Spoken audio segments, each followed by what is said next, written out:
3个白眼狼国家拿着我国100亿援助，却转头帮着美国来对付我国。众所周知，我国在建国初期可谓是一穷二白，经济基础薄弱，发展举步维艰。可即便如此，我国依然无偿向多个国家给予了不同方式的援助，帮他们摆脱困境，稳固国体。其中大部分接受过援助的国家至今都与我国关系密切，比如巴基斯坦、柬埔寨等。当然也有让人特别寒心的国家，在接受了我国援助后就翻脸不认人，甚至还倒向美国，成为抑制我国发展的棋子。那么让我们来看看这几个白眼狼国家到底是谁。第一个要说的白眼狼就是越南。相信大家对越南并不陌生，越南在古代时一直都是属于中国的领土，即便后来独立了，也还是依附我国的附属国。因此从我国建国第2年就开始了对越南的援助，并且是毫无保留、不计成本的无偿援助。从飞机大炮到柴米油盐，只要是能帮助到越南的东西，基本都会列在援助清单中。据统计，在整个越南战争的9年时间里，我国对越南提供的各种援助总金额高达200亿美元。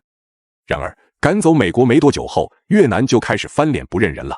不仅对之前的援助毫无感激之心，还因为苏联的支持变得膨胀，开始在我国边界惹是生非，妄图侵占我国领土。于是我们只能被迫开展自卫反击战，打醒这个狂妄自大的白眼狼。而当我军攻克凉山，推开越南仓库大门时，惊讶地发现越方所用的军需物资全部都是我国之前的援助，就连打在我国将士们身上的子弹也都是我们赠送的。这种让人心寒的国家，不是白眼狼又是什么呢？第2个白眼狼同样出自东南亚，它就是菲律宾。菲律宾和日本一样，是一个由众多岛屿组成的岛国。早前的菲律宾同样是属于清朝的一个藩属国，不过在近代时被西班牙占领，后来又沦为美国的殖民地。一直到2战结束后，菲律宾才真正走向独立。独立后的菲律宾第一时间就与我国建立了友好的外交关系，而我国也毫不吝啬地为菲律宾的建设投入了大量援助。而且每当菲方在需要帮助的时候，我国基本都是有求必应，从不含糊。可没想到的是，表面与我国要好的菲律宾，背后竟然与美国狼狈为奸，妄图占领我国南海岛礁。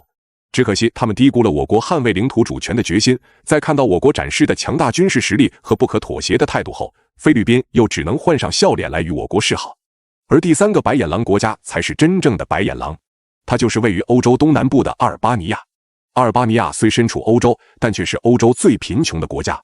自2战结束以后，阿尔巴尼亚便一直靠着他国的援助得以存活。起初是苏联，后来因为苏联的经济出现了大问题，阿尔巴尼亚又转头向我国来寻求帮助。由于当时我国正处于建国初期，急需与世界各国开展外交，刚好又和阿尔巴尼亚同属一个阵营，于是我国便答应了下来。从最开始的生活物资到武器装备，接着是基础建设、国防建设，最后就连阿尔巴尼亚的经济也都是在我国的帮助下逐渐好转。可谁也没想到的是，我国勒紧裤腰带送过去的援助物资却被阿方随意堆积在码头，大部分资源还没开始用就已经坏掉了。更可气的是，当我国工作人员友善提醒阿方不要浪费资源时，阿方竟毫不在乎地说没关系，坏了没有了，中国还会再给的。于是我国开始减少对阿的援助，可阿方不仅毫无悔改之意，竟然开始抹黑和诋毁我国。而此时我国正处于发展转型的重要阶段，为了进一步加强自身的发展，最终我国也只能停止了对阿尔巴尼亚的援助。失去援助的阿尔巴尼亚很快就改头换面，加入了西方阵营。但由于长期靠他国救助来存活，工业基础十分薄弱，阿尔巴尼亚至今仍属于欧洲最贫穷的国家之一。当然，也正是与这几个让人心寒的白眼狼相处过，我国的外交政策才变得越发成熟。一味的援助换来的友谊并不可靠，只有相互合作，实现共赢才是国与国之间正确的相处方式。